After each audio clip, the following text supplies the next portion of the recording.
இங்கே ஒரு சைக்கோ பையன் இருக்கான். அவன் தன்னோட மனைவியை பார்க்கறதுக்காக ஹாஸ்பிட்டல் போகிறான். போனதுக்கப்புறம் தான் தெரியுது அது தன்னோட மனைவி இல்லை அப்படின்னு சொல்லிட்டு. சோகத்தில் வெளியே வந்து கார் எடுத்துகிட்டு போயிட்டு இருக்கும் போது அவனுக்கு ஒரு ஆக்சிடென்ட் ஆயிடுது. அப்போ ஆப்போசிட்டில் வந்தவங்கலாம் ரவுடியாக இருக்காங்க. இவன் அமைதியாக கீழே வந்துட்டு இந்த மாதிரி எவ்வளோ செலவாகுதுன்னு அதை பார்த்துடுறேன் அப்படின்ற மாதிரி சொல்லிடுறான். அதை கேட்டு ரவுடி பசங்க அவனை போட்டு அடி அடி நடிக்கிறாங்க. அவனுக்கு கோவம் வருது, இருந்தாலும் தன்னோட மனைவிக்காக கோவத்தை எல்லாத்தையும் கண்ட்ரோல் பண்ணிட்டு அவங்க அடிக்கும் போதெல்லாம் அடியை வாங்கிட்டு இருக்கான். இந்த சமயத்தில் நம்ம சைக்கோ பையனுக்கு வந்து ஒருத்தர் வந்து ஹெல்ப் பண்ணுறாரு. வாங்க நானே உங்களை ட்ராப் பண்ணிடுறேன் அப்படின்னு சொல்லிட்டு. இங்கே தன்னோட மனைவி உயிரோட தான் இருப்பா இல்லையா, அவளுக்கு வந்து மெமரி லாஸ் ஆயிருக்கும்.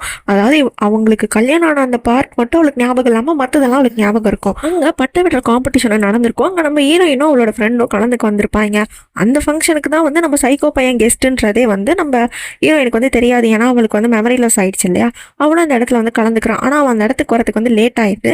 அப்போ அந்த சைக்கோ பையனோட அம்மா தான் அங்கே ஸ்பீச் கொடுத்துட்டு இருக்காங்க. இந்த மாதிரி இவன் தான் என் பையன் அப்படின்னு சொல்லிட்டு இந்த போஸ்டரை வந்து காமிக்கிறாங்க.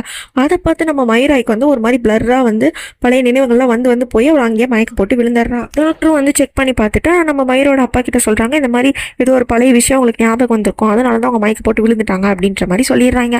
இதோட ஃபுல் வீடியோ பார்க்கணுன்னா கீழே இருக்க லிங்கை டச் பண்ணி பாருங்கள். மறக்காமல் இந்த சேனலை சப்ஸ்கிரைப் பண்ணிக்கோங்க.